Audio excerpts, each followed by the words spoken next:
invite Mary to co-host. We don't Men want do Mary to what co-host. We're gonna because they're invite in Doc. love. Men fall in love because they act. But who's Mary?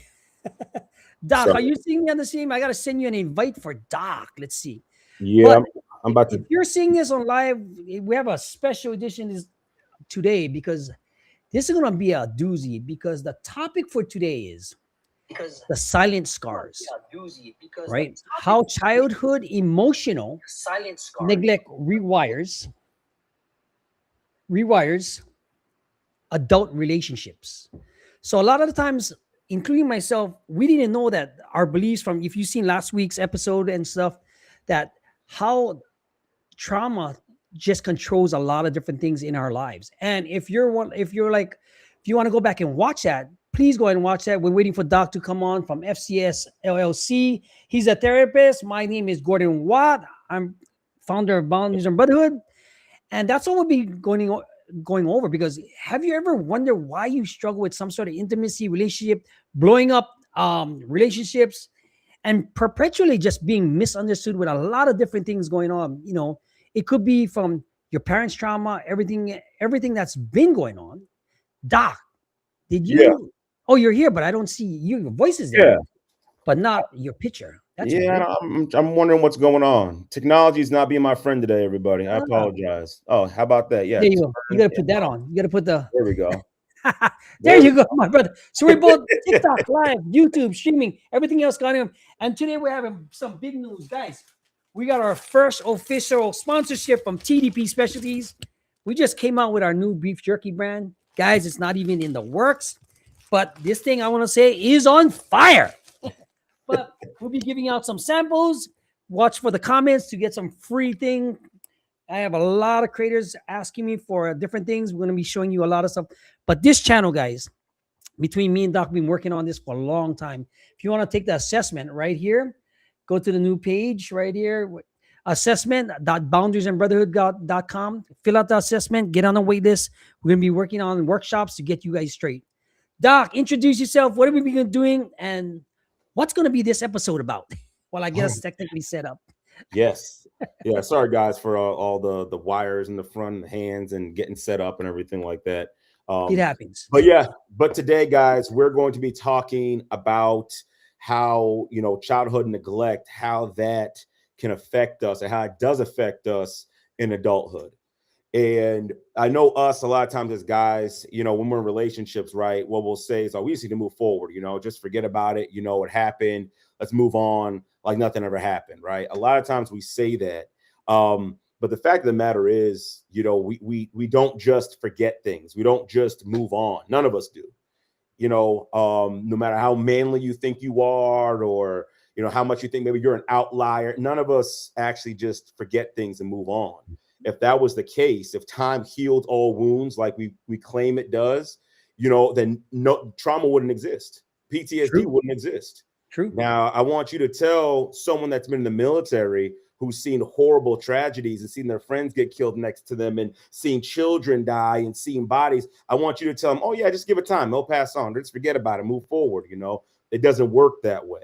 No. And so today we're going to be talking about how certain treatment when we're younger, how that affects us later on, and how we can actually break free from that as well. Because just because something happened to us when we were younger doesn't mean we have to stay that way. So no, absolutely. That's what we're talking about today. Yeah, absolutely. Because a lot of times, like even for myself, the trauma that your parents did affect how I see relationships, how I see marriage, how I see certain things. How do I, if I haven't been around in a good marriage, how would I know if I didn't break the cycle myself? Right? Exactly. Because, a lot of the times you might have emotional baggage, trauma, signs of emotional neglect and attention, right? Oh, yeah. You think about it. If I went, when I went to prison, I didn't get a visit for 10 plus 12 years. That's an attention deficit on my end, not feeling abandoned and loved. Now, is it my situation could have been different? Maybe, but does it happen to other people at an early age? This is why I give my kids as much attention as they can. And even though they're rambunctious, even they're crazy, even though they're supposed to be, they have the confidence to be themselves instead of being always protected, right? Yeah. Because and in fact, just last night, they got into their stepsister's tampon stash, and it was all over the floor. They're playing Legos with the tampons. But Dad, look at these cottons, Dad. I'm like, what the? But did I yell at them? No, I enjoy it. I have the fun because why? I don't want to tell them no. I'll usually tell them, I'll think about it and see what we can do. How many times you've been told no as a child, Oh, right? boy. You Yeah. right. So now those go into things. When I say like, let me think about it. Let's revisit this. But how do you see children's beliefs and systems and everything else affect adults in the space? So, I mean, when you think about it, I mean, I think the first thing I want to do, in part of answering this question is, what is neglect, right? A lot of times we think neglect is just, oh, you don't have food, you don't have water, you don't have housing, you don't have clothes. That's neglect. And yeah, that is definitely neglect. Don't get me wrong. But what happens more often, because a lot of times we use that as the standard, right? Well, especially as parents. Well, I work and I provide food for you and clothes and electricity and all those things. So how could you say you've been neglected? I was a great parent because I did all those things, those basic things. And the reason why I say it's basic things because, let me just say this. I'm trying to get on my soapbox. It's because it's a little early to get to that, Gordon. Let's at least get 15 minutes in. But let me just say something, gentlemen, and if there's any ladies listening as well. But that's the bare minimum. You weren't going to be homeless just because you weren't married. You weren't going to be homeless just because you didn't have kids. You weren't not going to work. You weren't not going to get clothes. Like, you were going to do that stuff anyways. So to ask for all this, additional credit for something you would already do anyways is kind of crazy. It's kind of crazy to ask for credit for what you were going to do anyways, right? We don't get credit for breathing. Well, I breathed today, that should be enough for you guys. Like, we don't do that. So as parents, as men, let's stop using the things that we would already do as like evidence of I'm doing so much, right? So with that being said, now moving on to how we mostly neglect our kids, because for the most part, most of us we're working. Most of us are paying bills. Most of us, are getting their clothes and the food. Like, we're doing that stuff, right? Most kids have that basic stuff, right? And so then you wonder, like, well, then how did so many kids come out neglected? So many adults struggle with different types of attachment styles? And we'll go into that a little bit later on as well. But how does that happen if they had all this stuff here? Well, the fact of the matter is, there's a neglect that we don't talk about often enough, and that's that emotional neglect, right? Where you're dismissing and invalidating your kids. You're telling them to stop crying. You're telling them they need to, young boys, you need to man up. You're telling them that their feelings don't matter. You're telling them that they shouldn't be crying, or you're telling them that it's not a big deal, or you do that, or they have these ideas, instead of like going like the example you gave, when our kids make a mistake or they have ideas and things like that, we shut them down, we tear them down and things like that. And we think what we're doing is, here is, I'm preparing you for the real world. I'm preparing you for the real world. But the fact of the matter is, no, you're damaging them. They go into the real world. Now they're damaged. Now they're hurting other people. Now they're not emotionally available for other people. That's exactly what they're doing, right? I mean, we think about how kids are supposed to, like how kids are. Our job as parents are to teach them.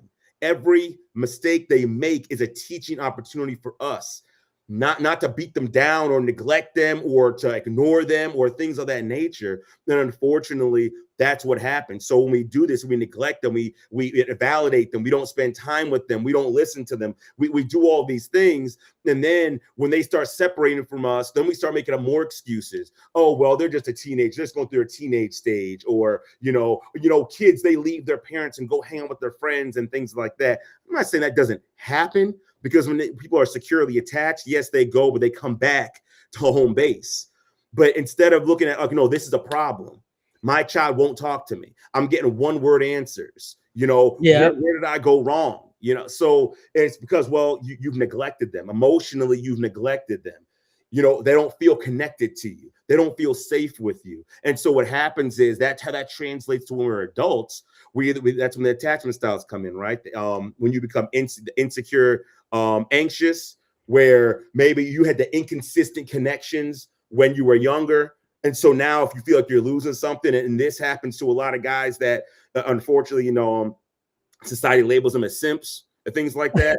A lot of these guys, we did one. well, that's the thing. Well, a lot of these guys, Gordon, they came from where there was Correct. Their attachment when they were younger. Correct. They didn't know if they were going to get love. They didn't know if they were going to get hit or they're going to get. They had no idea. So there's all this anxiety. So now when they go on, they're trying to earn love because they didn't have secure attachment back then, right?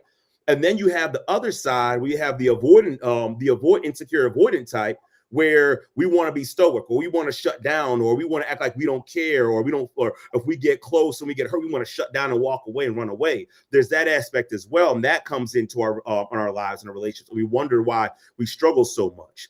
And then there's the disorganized type, where sometimes you're anxious and sometimes you're avoidant, and now you're kind of like all over the place. It's like it's chaotic, and so all these things are born out of that neglect that comes when we're younger. And simply because our parents are not making an emotionally safe space for us to just live and grow and learn and feel safe and connected and loved, right? And so, Gordon, like what you're doing with your boys, that's going to avoid all that. You're going to have young men when they grow up, these guys, your boys are going to be securely attached. They're not going to have that emotional abuse or emotional trauma. They're not going to have that neglect when they get older. So they're going to know who they are. They're going to be able to speak their mind. They're going to be sovereign men out the gate. They're going to be the 11th man out the gate because they're not being neglected as children emotionally. So. Right. I mean, a lot of it has to do with how you treat them and not repeating the same cycles I've been through, right? Because if you go through same cycles, and if I was to, when I look at my trauma, my situation, whatever else has happened that you got going on, that I had going on, my first kid, my first daughter, was just a wreck. Like I can see the damage I've done, right? From the neglect, the attention, and everything else, and just being selfish on my part, in the streets, doing all that good stuff. My second daughter, who I have no contact with because the parents just hated me, which it's understandable because the monster I was, but when it came down to taking a chance with Andrea and have my wife and my family now, it always was in the back of my head. What if I screw this whole thing up and I repeat this whole trauma? It's almost a PTSD in my part, right? Because it's not like I came from a solid home, right? But I always craved family. I always wanted a second chance. And I prayed to God when I was in prison for all those years, give me one more chance to make it up. One more chance. Yeah. And that's what he gave. And that's why I held on. And this is why people ask me, like, how can you just let them go or something? Because do I yell? Absolutely. Do I lose my cool sometimes? Absolutely. But at the same time, I let them be them. So they're not afraid. They're not like afraid to go throw sand at the wall. In fact, what he did the other day, they did something the other day was even more crazy. Dad, I was making snow. Lotion, baking powder, and stuff in the bathroom. I opened it up, poof. I said, so, and he's 3, right? He was like, but Dad, I was making snow for us. I love it. You know what I'm saying? So it's like, I can't knock him for that. But at the same time, I don't want him being afraid of me. Yeah. You know what I mean? Because diminish his confidence. He don't get to be who he wants. And I recognize my generational trauma. And that's big. Yeah. Right? Yeah. Now, let me ask you this. Does generational trauma affect how you treat your other half in the future, in what you're seeing in? Oh, yeah, absolutely. Because what ends up happening is not only do you get that, see, a lot of times that neglect, where it comes from, that emotional, it comes from generational trauma, right? Okay. Or whether you want to call it generational curses or generational patterns, whatever you want to call it, it's passed down from our parents who also probably were neglected when they were younger. Now, I've worked with a lot of clients when we start talking about their parents and start talking about how their parents came up, And it's like, yeah, it makes sense as to why they weren't there for you. It makes sense to why they're emotionally absent. It makes sense as to why they bounce. All that stuff makes sense, right? Because the same thing you're experiencing right now is the same thing they experience, because we can only give what we have. If your parent, has never been, securely attached, if they never felt that, if they never felt like anybody cared or anybody loved them, because that's what they experienced when they were younger, well, then, yeah, they're going to pass that down on to you. And so then the sad part is, as children, we don't really have too much of a say in what we take on, the beliefs we take on, because our brains are open. We're just trying to take in as much information as we possibly can to understand how to operate in this world. So unfortunately, what happens is a lot of the beliefs that we have growing up, or even as adults, are not our own. So you maybe you didn't want to be, I'll use an extreme example. You didn't want to engage in domestic violence when you were younger. But that's all you saw, and that's all you knew. No matter how much you said, "Oh, I hated that man for what he did to my mother," a lot of times those guys end up doing the same thing in later relationships, because I was just about to say, I mean, it wasn't by choice, Yeah. or maybe your father was timid and that's what you picked up, or maybe your father was, you start getting enraged and that's what you pick up. So unfortunately, when we're younger, we pick up those negative beliefs, those negative behaviors from our parents, then from others and around us. And so that's why by the time we're age 7, most of that stuff and how we're going to be locked in. And then by the age of 10, almost all of it is. So 95% of how you're going to be is locked in by age 10. A majority of that time, you weren't even aware that you were picking up different beliefs. Imagine that. Yeah, So, I agree 100%. So how that translates into our relationships later on, those generational patterns, curses, behaviors, whatever, how that translates later on, you're just going to do the same thing your father did.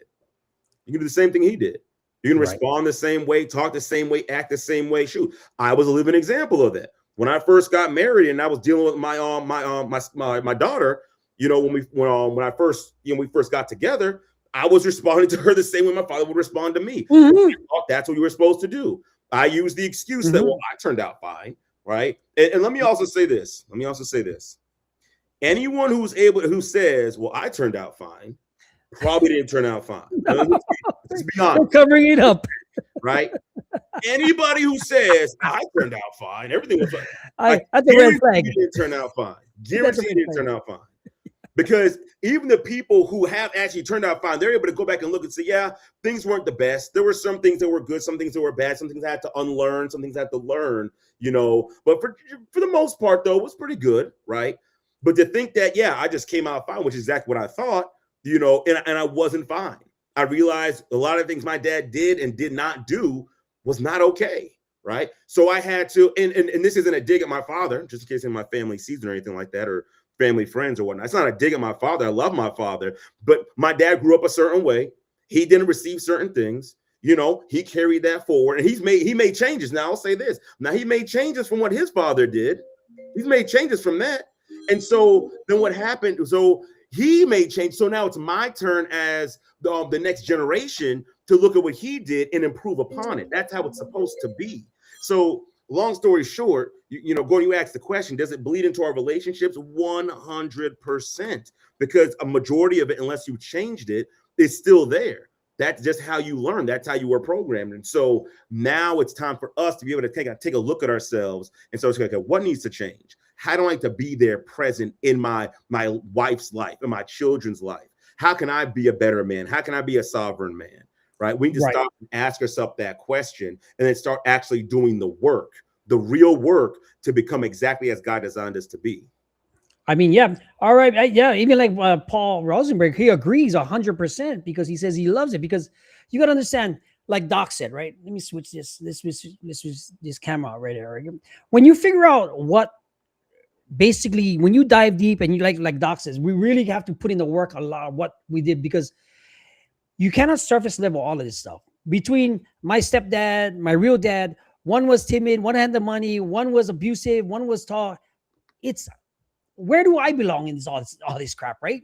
So I get confused, right? Mm-hmm. So when you get confused as a young child, you try to do stupid things to get the attention you think you deserve, and you just fall back in place, right? Mm-hmm. So when you get into criminality, you get into gangs, you get into this trauma, when I'm watching this show right now, Unlocked on Netflix, right? You know, Mhm. because I'm almost like watching prison shows where it's like you got some of the older cats that want them to change, the young guys to change, but then you have the younger guys, and they don't. What flips me out was like they don't even know they're traumatized, but they're living in this pod and they're going through all this stuff. And when I look at the stories that they have, it's like I can see myself in each and every single one of them and the Mhm. characters that's in there because I've did so much time with these type of people, right? Yeah. And I always wondered, was it just me or is it just because a lot of times people just don't understand where it came from? A lot Yeah. of times they don't know where it came from. Like myself, I don't know where it came from. I just acted, say I wanted attention. Okay, I got to play sports just to feel accepted, right? Yeah. But then I confused because you have another set of parents that have a whole set of different beliefs and everything else. You know, and Gordon, I'll say this, man. You know, a lot of times people we don't take the time to find out what's going on with other people. We No, don't, right? So you mentioned like people they just don't know, right? They just don't know. And the fact of the matter is that everything that everybody does makes sense. If you take time to stop and ask them a question, you know, everything that they say, it makes sense, right? But how would we ever know unless we're stopping to ask them questions and find out, bro, why did you join a gang? Why, right? you know, why did you leave your family? Or why did you, blow up on your wife and things like that? And you start asking them questions, and it gets down to I felt alone. I felt like nobody cared. I felt like this is the only way for me to get respect, the only way for Correct. me to be seen, only way for me to be accepted. Like you start asking these questions, like, yeah, that makes sense. If you live a life where you're completely invalidated and dismissed over and over and over again, you live a life where you keep trying to do right and people keep dogging you out and you keep getting dragged through the mud when you do that.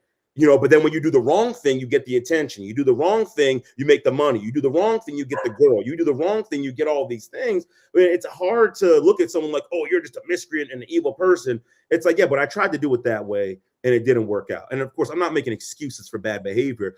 I'm just saying when you stop and ask people, hey, what's going on? How did you get here? And you listen to their story. You listen to not just their story, but the underlying message. Like I felt alone. I felt like nobody cared. I felt Yeah. unloved. I felt, I felt all that stuff. And it's like, yeah, it makes sense as to why you would do what you would do. Again, it doesn't excuse the behavior, but it makes sense. But if we as men could recognize how we were neglected and fix that, and then for our children and other That, people, if we can start, hey, because I needed someone to listen to me.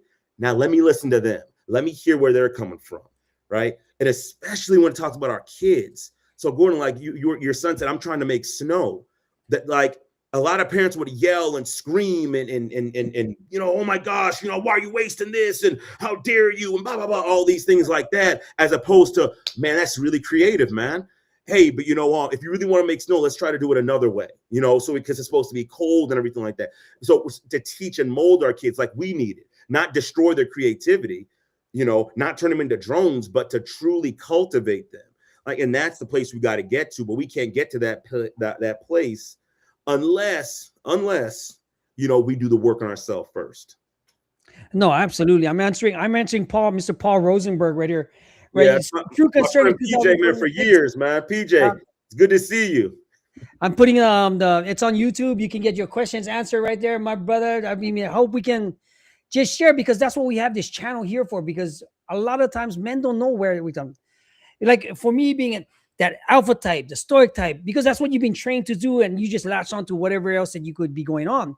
Yeah, When you find out, when you look at your kids and you don't want them coming out like you got to change and do something different, yeah, that's right? correct. Because That's that's correct. where that's where I get what you say, everything hits the road. Because when you think about it, when I really think deep about it, where did I go wrong? And it's like I said, we talked about my dad crying over there, the being killed, the boy getting killed on the freeway and stuff like that. And you kind of wonder, where does that all stem from? But at the same time, what are you doing about it? Like Doc said, how do you change your behavior? Right? This is why we have Boundaries and Brotherhood workshop, seminars.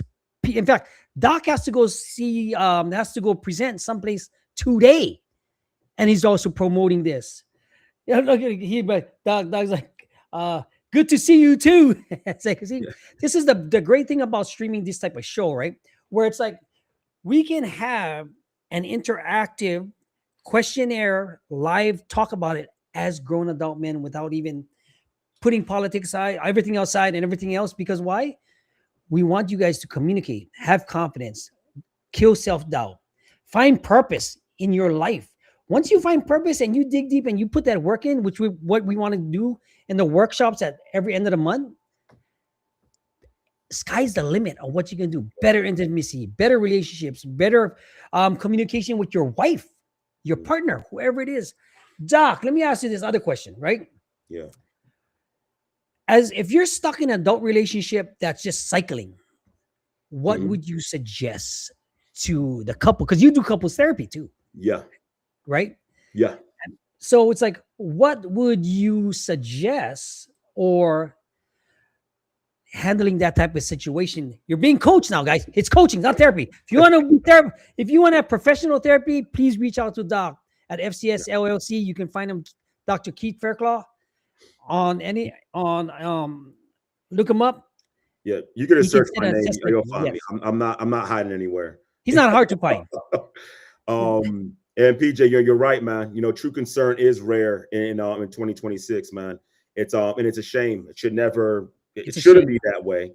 It shouldn't be Right. that way. But you know, hence the world we live in. But also why we have boundaries and brotherhood, so we could actually have a place where real concern can be there, and we can open up and share and be vulnerable and get the help we need.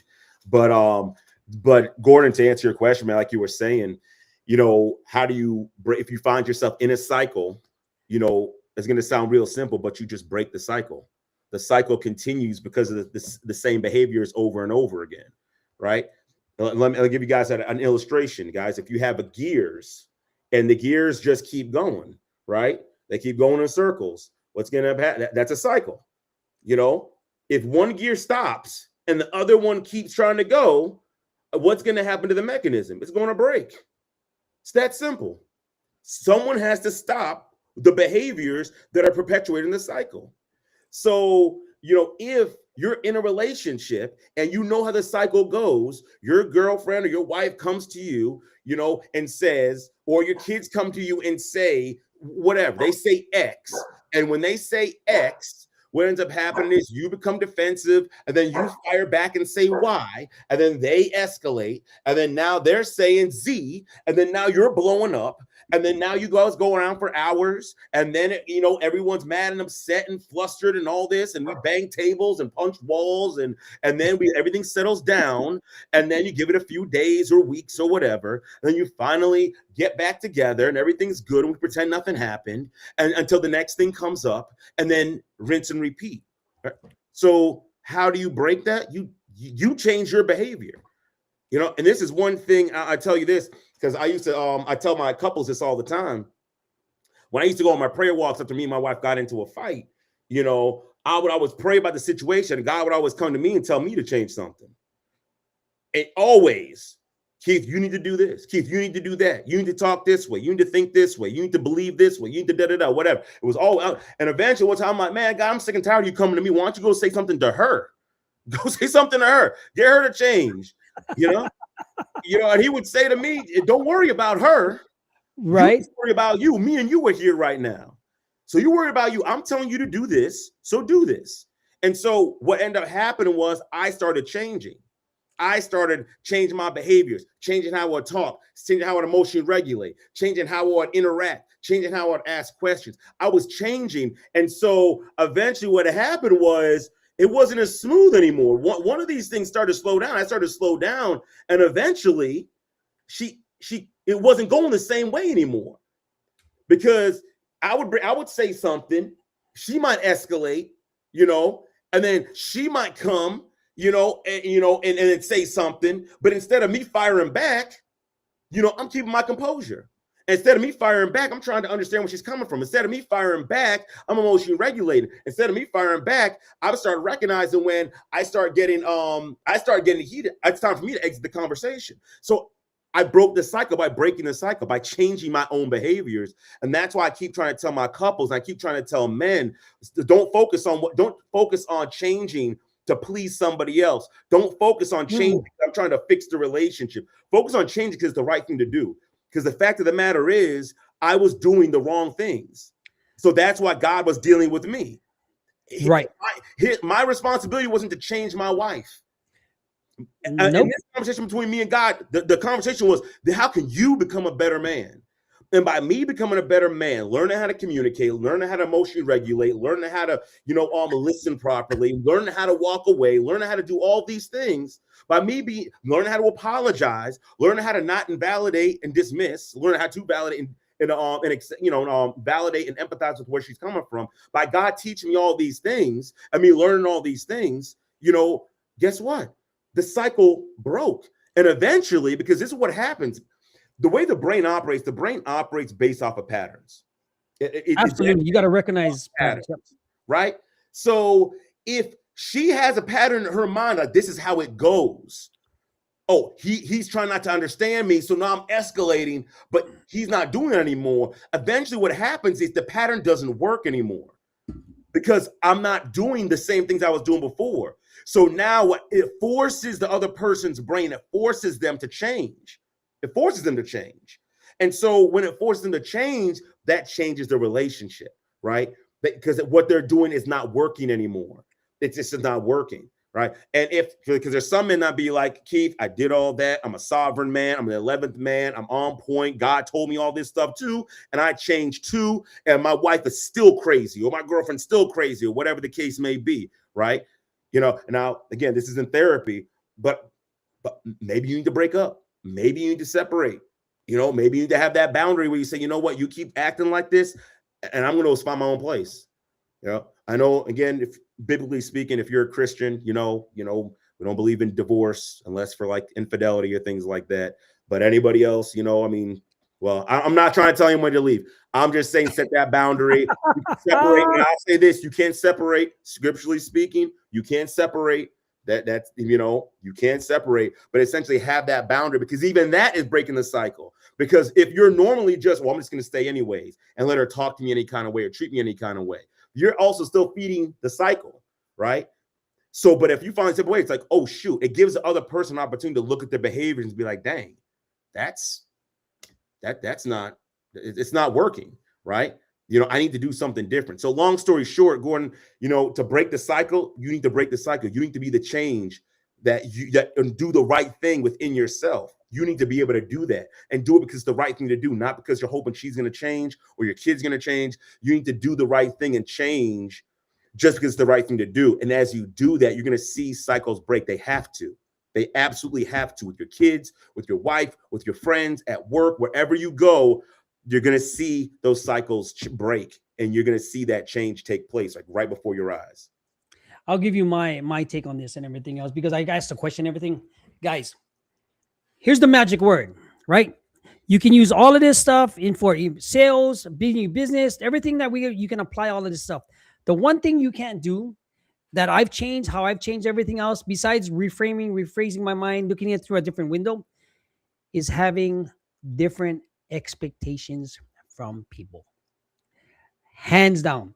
If I expect Doc to have the same analogies, insights that I've had, and he doesn't have it, and I get upset, I I lost the game. If my wife or everything had the same drug use, same turmoil, same stuff, and she still acted the same, guess what? My expectations of her changes because I don't have any of her. It's wrong of me to put that on anybody. Having those expectations, like Gary Vee said, the reason why he's so happy is he don't have expectations of anybody, right? Because nobody has the same path as you. So how can you expect somebody else to have the same knowledge as you, or insights or experiences or wisdom or anything else like that? I have people right now here on this TikTok here.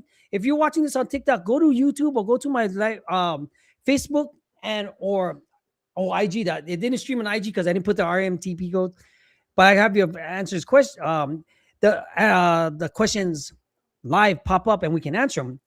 If I don't have expectations, it's like my kids. If I look at people as expectations, like my kid, they don't have the same knowledge. How can I expect them to act like me, know like me, do things like me, change the TV channel with the remote when they don't know how to even say it? Mm. Remote, right? Yeah. So if I change my course of action and change my beliefs, rephrase everything, and I change my behaviors, guess what happens, Doc? I don't have high expectations of anybody else because they're not me. Yeah. It's not like you said, it's not my job to change my wife or my kids. That's correct. It's my job to control me, my behaviors, my beliefs, and my wisdom and how I handle the situation. I do Yep. that for business. I do Yep. that for my talks. I do that in my sales. I do that with my, right?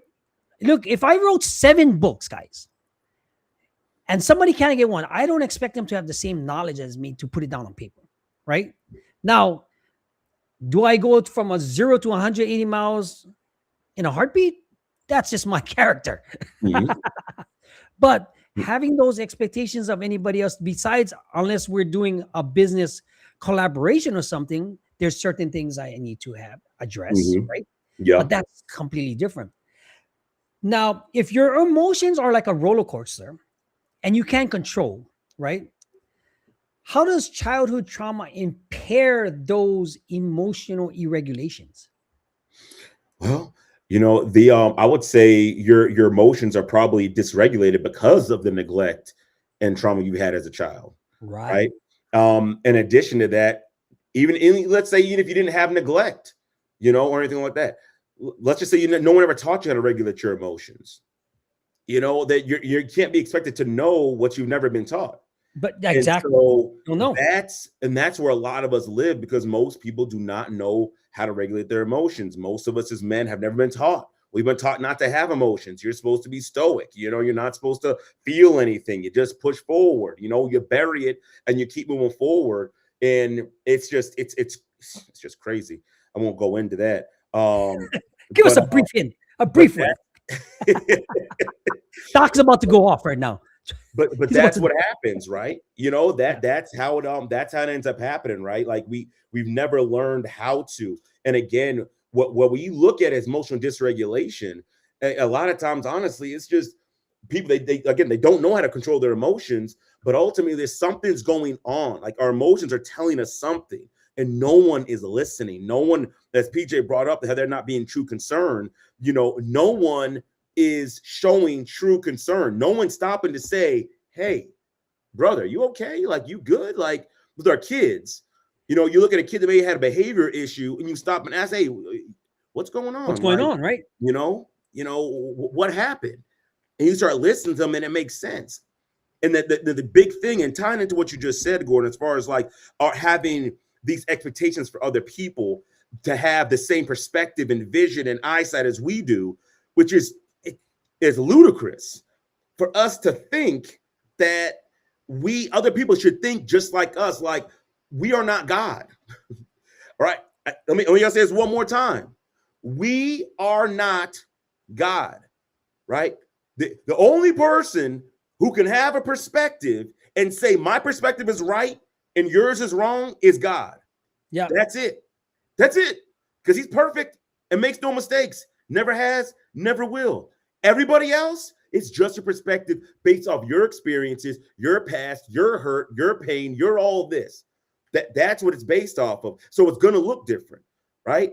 And so we need to do, instead of degrading our children, degrading other people, right? What we need to be doing is building them up. What we need to be doing is listening. What we need to be doing is, for one, knowing knowing about emotions ourselves, knowing how to regulate ourselves, and teaching our kids, and teaching other people who might be in our lives as well. Like, hey, and just listening, just taking time to listen and just, hey, let me hear you out. What's going on? That could go a long, long, long way. A long way, just to stop and listen.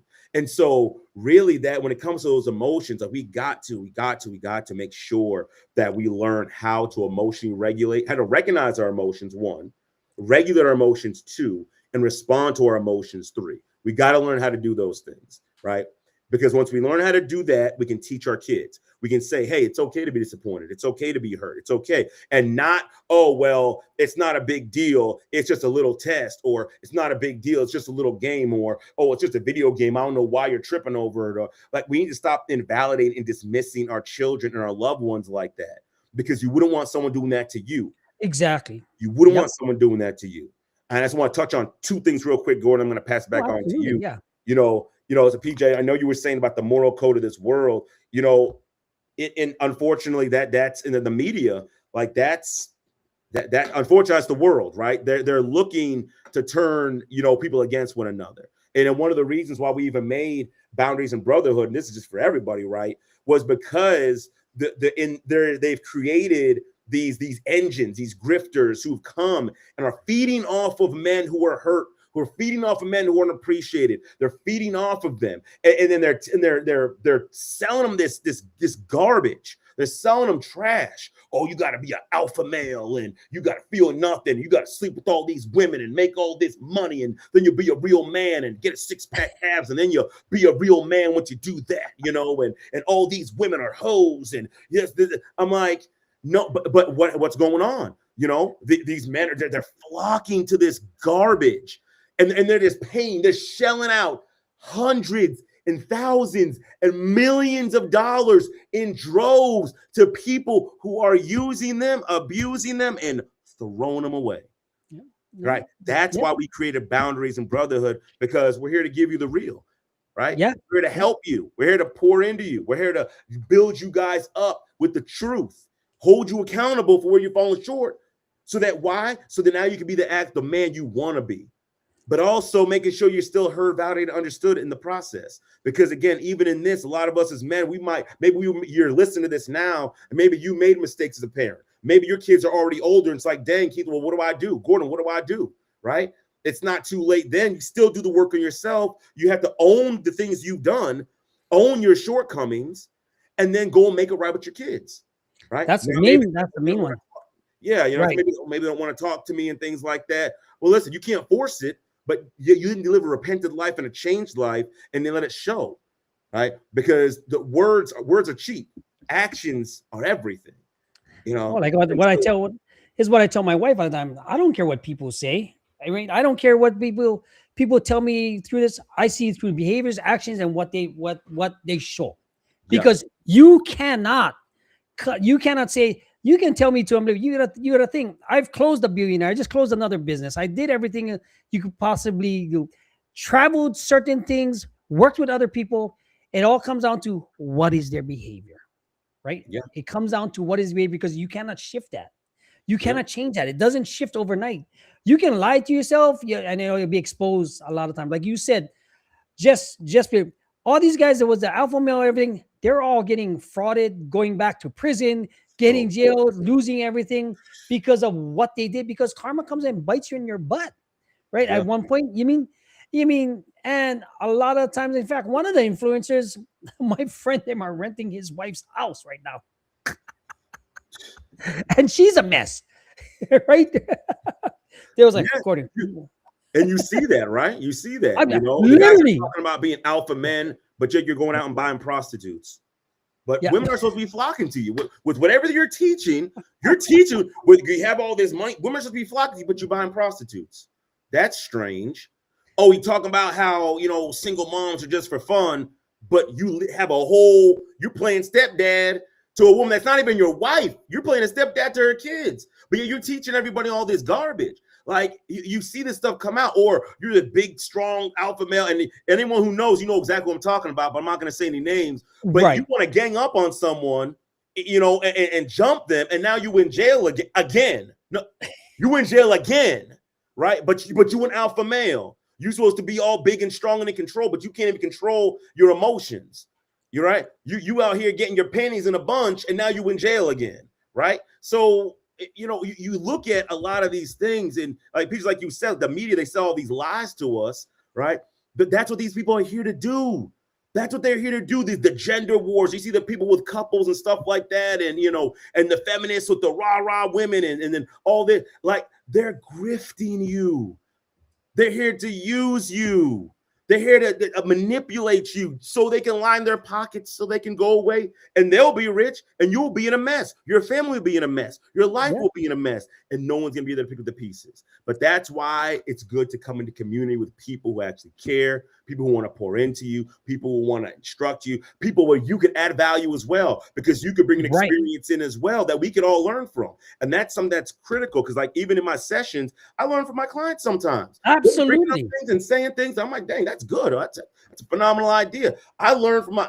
So this is the environment that we have here, you know. And I know we've gone way off the question because we were just talking about emotion regulation and how it plays a Hey, role and this everything is like what that. the show is about. But you know, I think No. it's just important. It's so important for us to understand that, like, this is what we're here for. And then you're not alone. You don't have to be alone. You don't have to suffer alone. Like, there's help. There is help for you, right? And then yeah. So I'll leave it at Let me that. add it like this: if you're interested, guys, it's here is now. This is just an assessment. I'm going to try and do this right now. No, I normally wouldn't do this, but I'm going to show you this page right here. Right, I'm going to see right here. Can you see the page right here, Yeah. guys? If you're interested, right? If any of this resonates with you, right? You want to find your voice. You want to hold on to your boundaries. You want to do things. You want to lead with calm strength. You want to dial in your purpose, guys. If you're not watching on TikTok, I'm streaming this on Facebook and YouTube at our Boundaries Brother channel, where we get a free assessment to get on the waiting list for the workshops and the webinars that we have going on at the end of this month, guys. You know, you can strengthen your confidence. You can, without becoming either cold or hard, like Doc said, right? You can communicate clearly with your kids, your coworkers, the people that you care about, so that you don't feel like you have self-doubt. A lot of this comes down to having boundaries and a brotherhood that no, I want to learn as much from you guys as, like Doc said, because I'm so interested in your backstory. Mhm. Right. And I just wanted to say this for Tim, because you see this is the assessment that's going to come to you when you click here. You're going to hit this. I'm over here you're going to hit the assessment. It's going to go straight to your Google webpage, right? Whoops. But we want to get it. This is where you seen Carrie over there. Carrie is my ex-feminist coach also, right? That page will take you to your assessment to get on the waiting list to come work with us personally, right? Because we want to get you the help, not the false help, not the snake oil salesman and everything else that you got going on. We want you to get the help that you really deserve. And knowing that, here's the difference, right? The difference between what you're seeing out there is like you have a person from the streets that partnered up with a real life therapist to bring you the same, what'd you say, Doc? Outcome to be sustainable, find purpose, have confidence, conquer self doubt, and live a sovereign life. To have a good communication with your kids, family, and everybody else that you come into contact to, and then pass it on to whoever you think should be. Guys, oh, and we're going to thank for our sponsors. Guys, this is our sponsors from TDP Specialties. I guess you could say I'm part owner of this, right? This is going to be our beef jerky line coming out called Cowboy Snacks. 9 different flavors. I've tasted it. I opened the box yesterday. I'm putting the video up after that. Doc, you have any closing remarks? Anything that we should be saying while we end this? Because we just blasted through almost an hour again. I would say, so what I would say, guys, is when it comes to our lives, you know, when it comes to us trying to do better, when it comes to us, like, take time. And it's critical for us to stop and take time and think about our actions and our behaviors and look at what we need to change. And not what our kids need to change, not what our wife needs to change. We need to stop and look at, what do I need to change? How do I need to be better? How can I communicate better? How can I regulate my emotions better? Right? What do I need to do? And if you don't know what you need to do, but you know you need help, then reach out. Right? Reach out to us. If you need therapy, you can reach out to me, but don't just stay in the same spot. Don't believe the lies of the enemy, that the Bible says that the enemy comes to steal, kill, and destroy, and that he comes to divide and conquer. That's what he comes to do. And there's lies that we've perpetuated as men, such as, I should handle it on my own. If I can't handle my own, I'm not a real man. That these are lies kept to keep us separated. all this social conditioning that's taken place, it's just used to keep us as men separated. And the fact of the matter is, the reason why it's designed to keep us separated, because what would happen if we as men all collectively stood up? If we stood up and said what was right, we stood up and we were emotionally regular, we stood up and had boundaries and morals and values and did the right thing, then no evil can stand a chance across the board. If we were walking in our true strength and true power, there would be no corruption in government, because real men would stand up and stop that. There would be no corruption with business, because real men would step up and stop that. There would be no corruption in families, because real men would step up and stop that and hold other men accountable. So that's why all these lies have been created. And it's done nothing but pure damage and devastation from the beginning of history, right? And so it's so critical for us as men to stop. And how can I be a sovereign man in my own life? How can I do right? How can I show up? How can I make things better? How can I own my own behaviors and own what can I do? How can I keep showing up, be the best man I can be? And it starts with just just pausing and saying, what can I do to be better? Just what can I do to be better? Right. And I'm not talking about, will we make more money or get 6-pack abs or anything like that. I'm not talking about the material stuff. I'm talking about internally.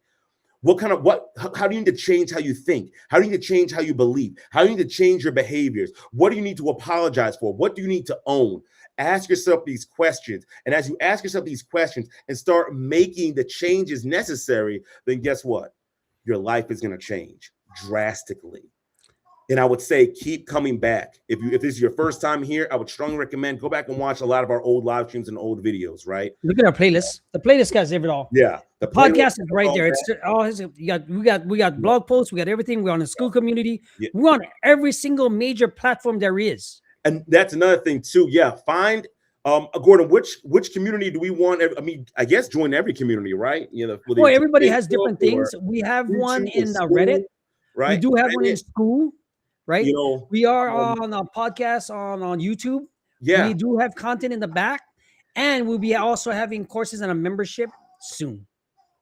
So I would say, guys, join in, get in. Whatever platform you frequent, hop on, right? Ask questions. You don't have to wait for the workshops and the seminars and things like that. You don't have to wait for that to start engaging and start changing your life right now. Like, you could start doing it right now. And again, that's why it's a brotherhood, right? We come together and we help each other. And none of our platforms, let me also say this to everybody as well, none of our platforms are a place to tear other men down.